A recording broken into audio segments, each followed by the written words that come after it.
Welcome to Man Does Tech, where I solve the problems you didn't even know you had. In this video, I will explain how to make green chili pickle dry. First, gather about 250 grams of fresh green chilies, ensuring they are firm and vibrant.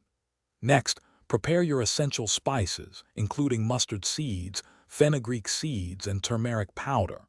Finally, make sure you have a perfectly clean and dry glass jar ready for storing your delicious homemade pickle. This preparation sets the stage for a successful batch. Now, let's get those chilies ready. Begin by washing your green chilies thoroughly under running water, then dry them completely to avoid any moisture that could spoil the pickle. Next, carefully slit each chili lengthwise, but be sure to leave the stem attached. This makes them easier to handle.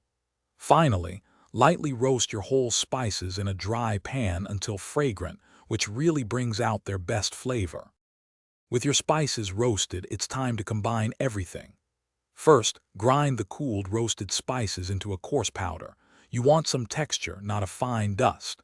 Then, in a separate bowl, mix this aromatic spice powder with a generous amount of salt, the juice of 1 or 2 lemons, and a small splash of mustard oil. Finally, gently combine this flavorful mixture with your prepared green chilies, ensuring each one is well coated.